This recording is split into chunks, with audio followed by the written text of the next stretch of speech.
Seres humanos que acompanham o Planeta Podcast, temos um recado para vocês. Show do Planeta Stand-Up, link na descrição.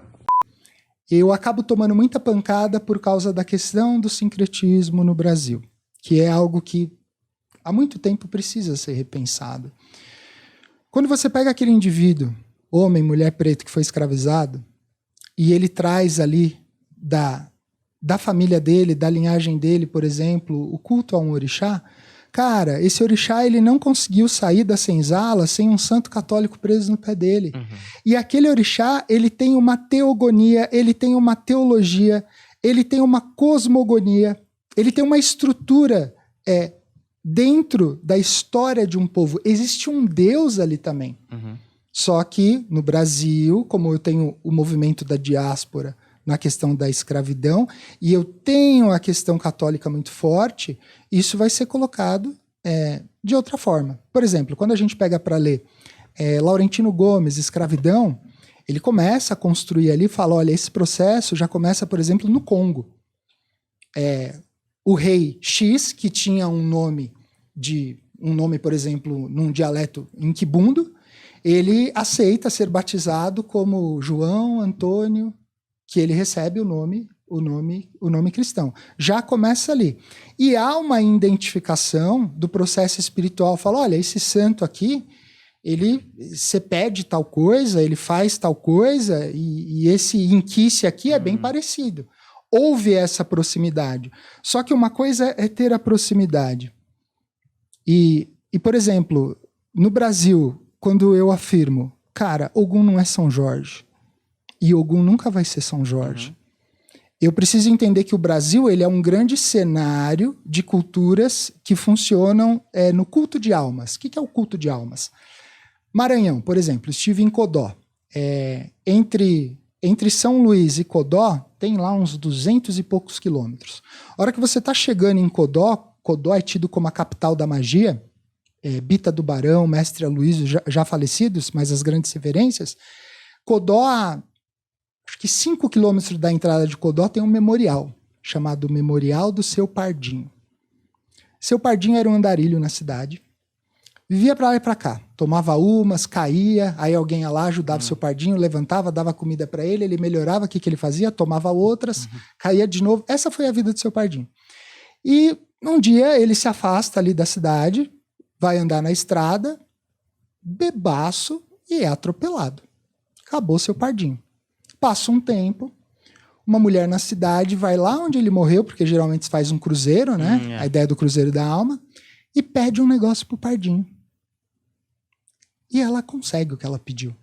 Aí o que ela faz? Conta para outra pessoa. Essa pessoa vai lá e pede. Todos os sistemas no Brasil, eles funcionam muito em cima dessa questão de culto de alma. Então eu tenho uma alma, né, um espírito que morreu, eu começo a pedir para ele alguma coisa e em contrapartida eu dou alguma coisa para ele, ele me atende. Eu fui para Codó 2015, 2016. Cara, o prefeito da cidade da última eleição, ele tinha jurado pro Pardinho que se ele ganhasse, ele ia construir um memorial, ele ia construir...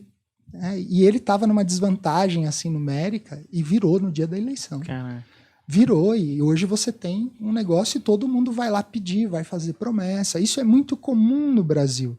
Isso vai acontecer com a figura de São Jorge, só que a hora que eu quero insistir, porque aquele povo que foi escravizado, subjugado, também teve que aceitar isso, eu vou matar uma cultura que ela tem uma geografia local e específica em tal ponto, por exemplo, na Nigéria. O culto de Ogum que acontece hoje em Ilé-Ifé, eu preciso consultar especialista. Sim, claro, é importante. Os universitários aqui. Em Ilé-Ifé, ali a gente fala, né, Yorubaland, que são cidades. O culto que acontece lá não é o culto que tem aqui. Porque o culto que tem aqui, ele vai vindo do movimento diaspórico.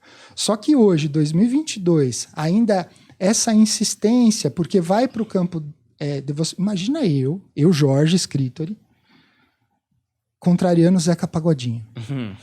Óbvio que não vai rolar. Só que existe uma questão estrutural por detrás disso, que eu preciso separar o que é crença, o que é devoção, e na devoção tudo é lindo. E aí entra outra particularidade da Quimbanda. A gente não opera com fé, a gente opera com pacto. O pacto além da estrutura de cumprimento, ele precisa o quê? Ser baseado em técnica e fundamento. Que era o que eu queria perguntar pro camarada, né? Do Deus dele, falar, tá, mas se você tira tudo que você tá me argumentando do campo da fé, o que sobra? Aí o ateu ia ficar louco, né? Ia ficar maluco. Só que, lidando com a espiritualidade, eu não opero a partir da fé. Só que eu preciso enxergar toda essa situação histórica, todo esse processo de dor que existe e de subjugação. O que eu falei aquela hora, eu retomo. Eu tenho receio de que talvez daqui a uns anos a Umbanda e o Candomblé, eles não sobrevivam no Brasil. Talvez eles se tornem uma garrafa diferente que tenha esse nome, mas um conteúdo que... E o mais triste, né? Se você olhar os últimos 4 anos, além da pandemia, 2 coisas quebraram muito terreiro.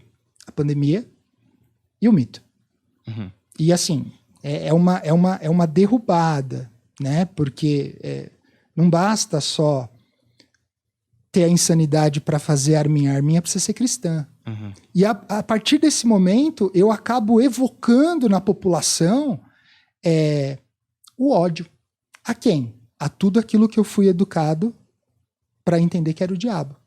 E vai sobrar para essas estruturas. Então, o futuro, né, das próximas eleições, o futuro político do país vai, de novo, interferir nessas questões.